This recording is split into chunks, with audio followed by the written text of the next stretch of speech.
Hello and welcome, I'm the Soul Enchantress. And today's message is alchemizing your pain and or grief into healing and happiness.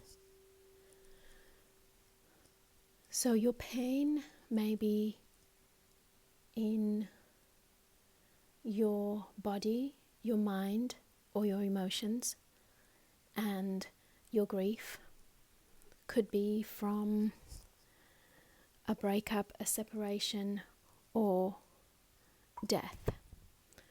So there are many ways that pain and grief can occur in this human life. And there are many ways that the cycles of pain and grief can keep reoccurring in your life as a reoccurring pattern through the lens of various modalities. So for example, pain is not just physical pain by, cutting yourself or having an accident or something like that, but pain can also be physical in terms of due to an addiction. Pain can be due to mental stress, which eventually any mental and emotional stress that you place on your body over time results in some sort of sickness, ailment, or disease, and therefore causes you pain. And grief can come in many forms, through divorce, a death, but a death doesn't actually have to be a physical death. It could be the death of at certain time in your life. The death of a divorce or separation is the death of a relationship. It could be the death of a certain healthy way of being. Say something's happened and you can't use a certain part of your body like you used to, and therefore you're grieving for that process. We see that that scenario happen in many sports people, where all of a sudden their career is cut short because of an injury. So there are many ways that pain and grief can occur, and in a way they're kind of linked, although they are still different energies and different nuances. So when you're looking at alchemizing pain and grief, one of the main things that you need to come to terms with is literally that, coming to terms with it. So it's literally the acknowledgement that there is pain in your life and that there is grief. So acknowledging that you are grieving, acknowledging that you are in pain is one of the first steps to healing. And when it comes to the healing of pain and grief, there are so many ways that you can actually go about it.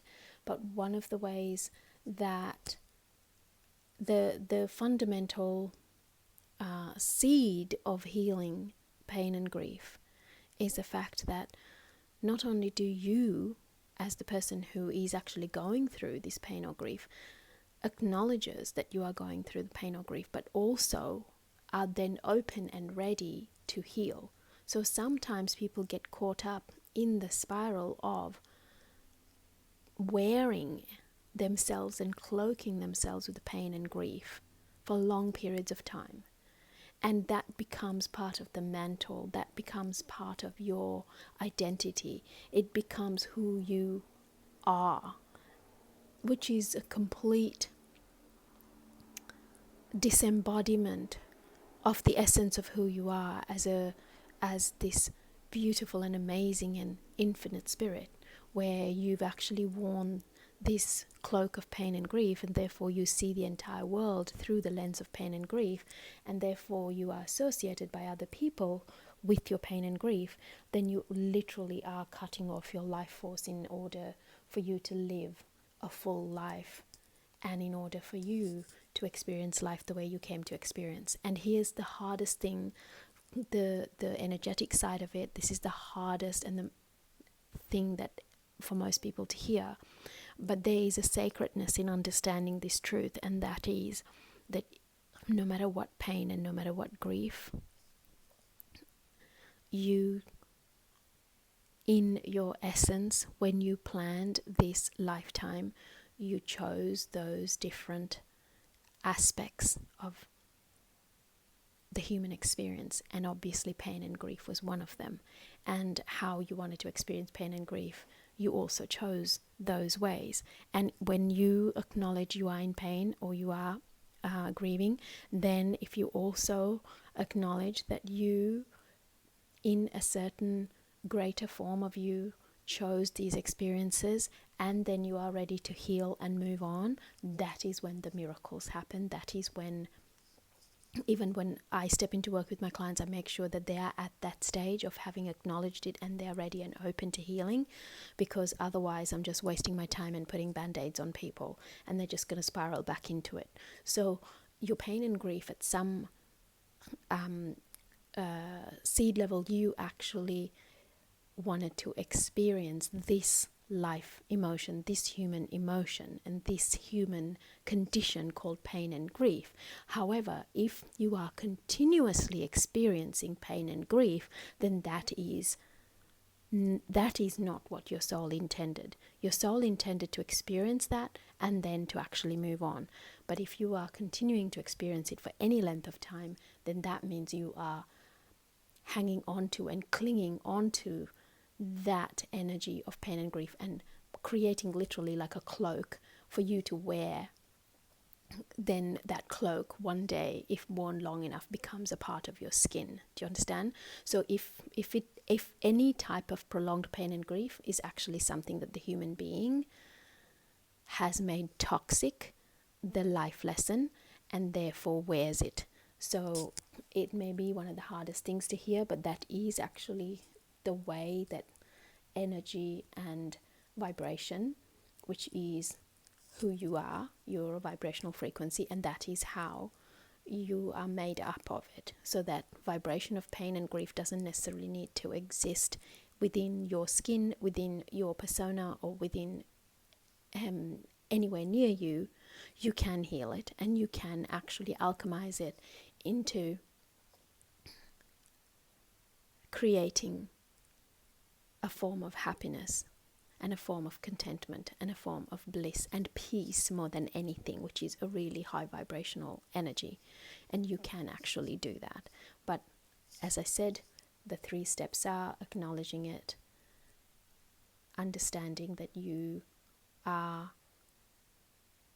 the creator of it from a much, much vaster perspective. When I say you're a creator of it, it means you wanted to experience that emotion. It doesn't mean that you caused some kind of hurt to somebody else. It's just a co-creation between you and the people in your life and the experience and the circumstances you find yourself in. And the third part is that you then open up and are ready for healing, so that you can then move on. And I use my cosmic sound medicine, which is incredibly, incredibly, incredibly powerful and keeps on evolving. It is the energy of creation that courses through me. I am not the person who does the healing. It is, I am humbled that this type of vibrational flow flows through me in order to be able to create the miracles that actually do occur in my clients' lives and in my life, whether it is to do with your finances, your relationships, your health. So if you would like to dive deeper, I invite you to attend my in-person events if you can, or step into my Sacred Wisdom Library, or book a private session with me. Either way, you can reach me at soulenchantress.com, and I am the Soul Enchantress, and I hope that this message blesses you and gives you relief as to what your next steps can be. And I wish you a joyful day. Please come see me at soulenchantress.com. Joyous Blessings.